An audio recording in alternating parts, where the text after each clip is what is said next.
Hello everyone, this is Erik, the Asian movie enthusiast, and this is my review of Shockwave 1 and 2, two Hong Kong action movies from 2017 and 2020 that star Andy Lau and were both directed by Herman Yau.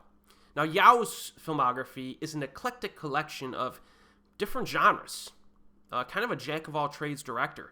You know, from those notorious Category 3 films that he directed in the early 90s to action movies to dramas, etc. I think he's a reliable director overall, so it's no surprise that both movies we're covering tonight are pretty good. We have Shockwave from 2017 starring Andy Lau and Jiang Wu. Bomb Disposal Officer Cheung Choi-san, played by Andy Lau, of the Explosive Ordnance Disposal Bureau, EOD, have been working undercover in a gang of thieves led by Jiang Wu, who specializes in bombs. So, our protagonist coordinates with his handler, Superintendent Chow, and his senior inspector of the crime unit, and he manages to arrest a number of Hung's underlings, including his younger brother. And then 6 months later, he resumes his position and is quickly promoted, but bad stuff happens. So, essentially, our movie begins with Andy Lau, undercover, attempting to stop an armed robbery planned by Jiang Wu. And to be honest, he does a horrible job of preventing loss of life and city destruction. Like, when you see what happens at the beginning of this movie, I'm like, wow, Andy, didn't really do a whole lot to prevent this situation, did you? And, I wonder, what's the point in going undercover to stop this from happening if you fail miserably to stop anything from happening? And there are no repercussions to his utter incompetence, because the next scene he's drinking Starbucks and cracking jokes with some trainees, and then after that he's given an award for his actions. This is what they call falling up the ladder, folks. It's falling up the ladder. So in any case, a few of these robbers are brought to justice, and the leader, played by Jiang Wu, escapes and plots revenge. So he takes control of a cross-harbor tunnel, rigs it with explosives, and takes a number of hostages. So can Andy finally take him down and maybe save a few lives this time? You'll have to watch the movie to see what happens. Now, one of the things I really liked about Shockwave is that the bad guys are completely ruthless. They kill plenty of cops and civilians without even batting an eyelash. Now, consequently, there are a few effectively intense moments here as well, which I did not really expect going into it. And Jiang Wu plays a great bad guy. He's done it before. I'm sure he'll do it again, and he's good here. Rest of the cast is good too. Andy Lau can lead a movie as good as anyone. And as an added bonus, one of the goons is played by the Silver Spleen, the YouTuber, who has been not been active lately, but you should go check out his older reviews for some recommendations on Hong Kong movies. Maybe I'll include a link in the description box. The action, which is what we primarily come to these movies to see, has a bit of variety. Get lots of scenes involving bombs, as well as some shootouts, car chases peppered in. The earlier shootout car chase is good. He has to defuse an old bomb, and it's pretty interesting in how he does it. He pumps it with some type of coagulant to stabilize the fuse, and then he's got to pull out the fuse and stuff. It's pretty cool. There's a scene where they need to drive a bomb out of a highly populated area. The main set piece, though, begins at around the 40-minute mark, and it lasts through the rest of the film. So it's basically a 1 hour and 20-minute set piece. Now, it's mostly suspense-based, hostage-type stuff, with some condensed moments of action violence mixed in.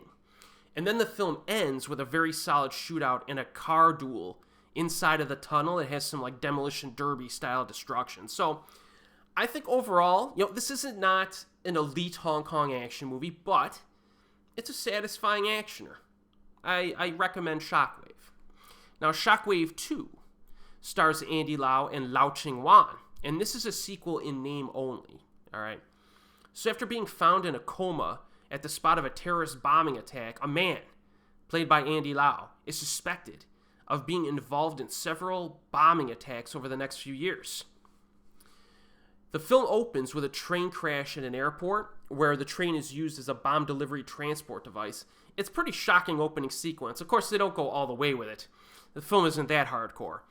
But we do get another scene showing Andy Lau's character be a hero. He defuses a bomb, that type of thing. He unfortunately does get injured, but he trains hard to return to active duty.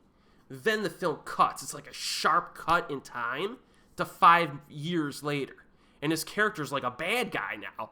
So you're wondering, like, what the heck's going on? You know what I mean? So as you can tell from the plot synopsis I gave, there's like this 5-year time gap that's missing from the opening half of the movie. And the story fills in that gap during the second half of the film.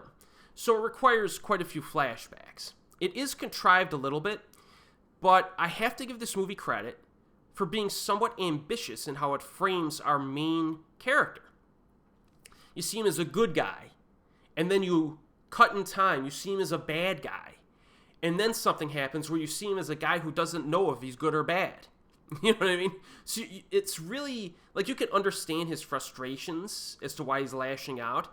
You know, even though he handles his frustrations poorly with too much emotion and anger.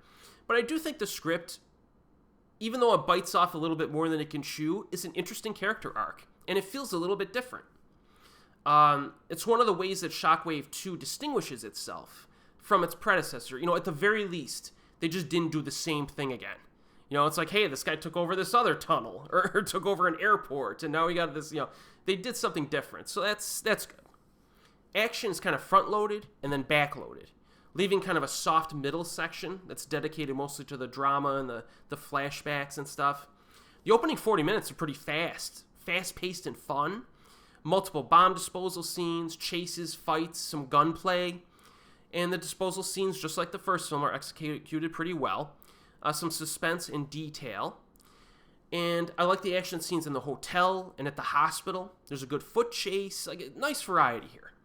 Pretty well filmed. And then there's a little bit of a lull. And then the film ends with a pretty lengthy and satisfying kind of variety of action. You get a nice shootout involving night vision. Pretty crazy scene on a bridge. So I think it satisfies. Andy Lau gives a solid performance as usual, and Lau Ching-wan has a large supporting role, which is always a great thing. So I would say this. I'd say watch the first Shockwave. If you enjoy it, check out the sequel. You know, I think it's good. I think both movies are moderately entertaining. You know, none of them I think is going to blow your socks off, but you know, if you're interested in checking out an Andy Lau double feature from recent years, this is a good option for you. They're both available streaming and on physical media. So let me know what you think if you've seen them. And as always, I will see you next time.